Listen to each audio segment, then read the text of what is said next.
Welcome back to Paul's Tech News. The world watched with bated breath this week as Intel, beaten down and beleaguered by years of well-warranted criticism, crippled by repeat self-inflicted injuries caused by shooting themselves in the foot, attempted to not shoot themselves in the foot this time around as they launched two CPUs designed to restore faith in their CPU-making abilities. And by all accounts, they succeeded, managing to thread the needle between pricing, performance, and positioning with the $200 Core Ultra 5 250K Plus and the $300 Core Ultra 7 270K Plus, earning perhaps the most glowing praises ever heard from PC hardware reviewers for an Intel launch, such as good and not a waste of sand.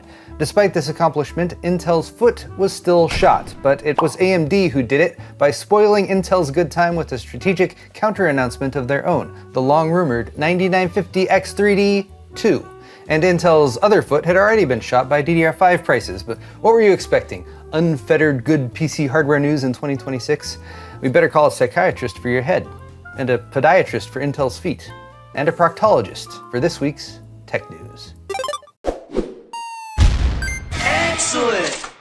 Today's video is brought to you by Thermaltake's View 600 TG full tower chassis, featuring 4 tempered glass panels that provide an unobstructed view of your PC and support for massive 420mm radiators for AIO or custom cooling. Available in 5 distinct and unique colorways, including Future Dusk, the View 600 TG also supports hidden connector and eATX motherboards and includes an anti-sag GPU bracket and rotatable PCIe slots, as well as easily removable ventilation panels and plenty of room for cable management and added storage. There's an optional 6-inch LCD add-on too. For more on the View 600 TG from Thermaltake, click the sponsor link in the video description.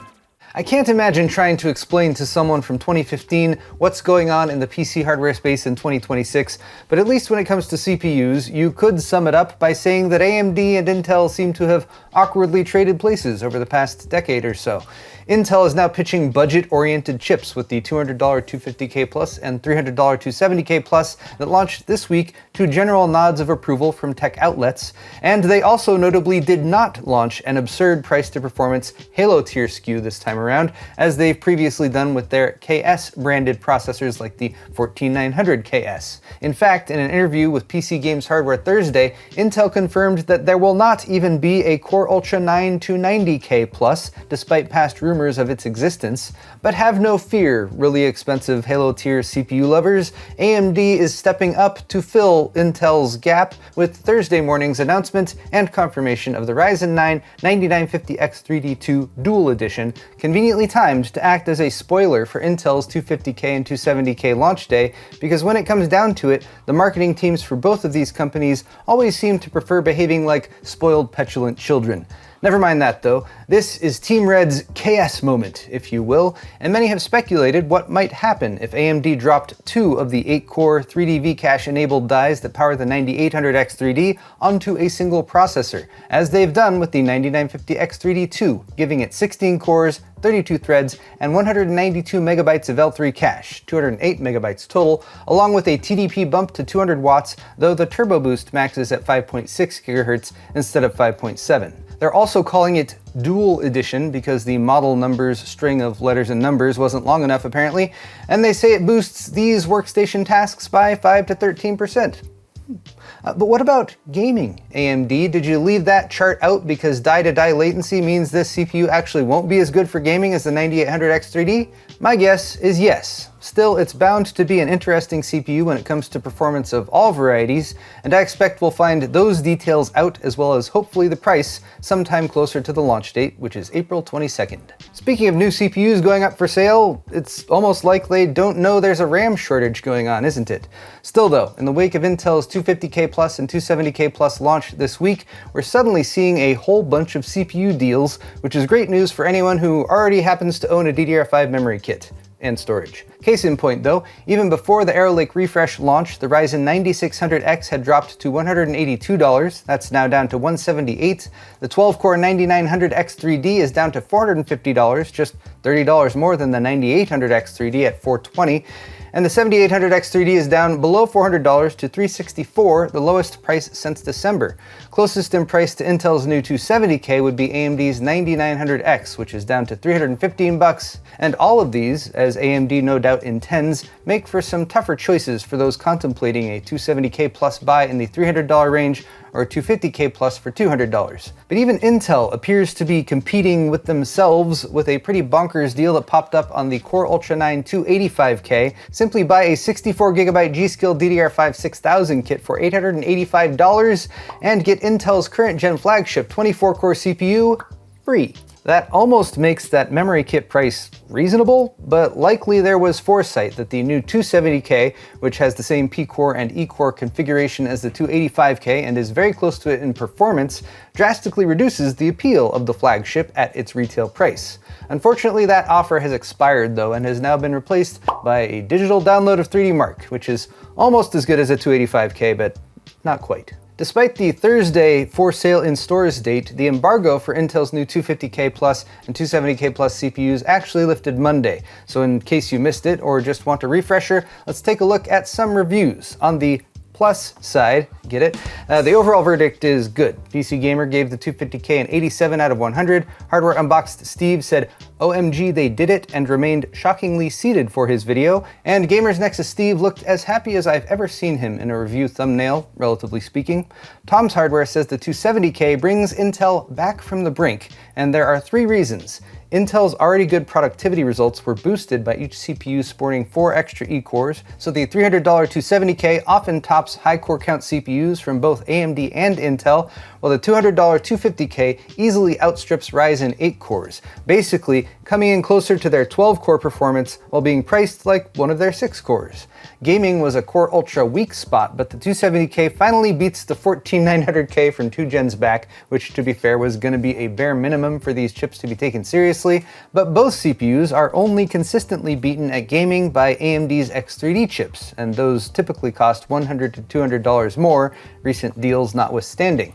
And the third reason reviews were good is the price, if that wasn't obvious. And as I said in my video, do not underestimate how significantly it can impact reviews to be looking at a processor in a lower price band than expected. On the minus side for these CPUs though, the current LGA 1851 platform is expected to be replaced by LGA 1954 when Nova Lake launches later this year, so don't expect much of an upgrade path. And if you want even a basic 32GB DDR5 memory kit to pair with these CPUs, that'll probably cost you $400 plus in the current market, and even more than that if you want a premium high-speed CU-DIMM solution that can do 7200 mega transfers per second or better.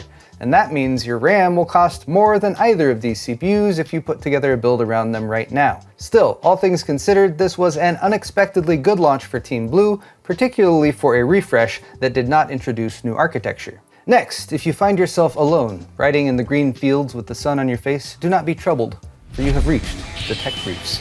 I mentioned some CPU deals earlier, they're linked in the description by the way, but I have the feeling many of you were inclined to respond the same way many a review commenter did this past week.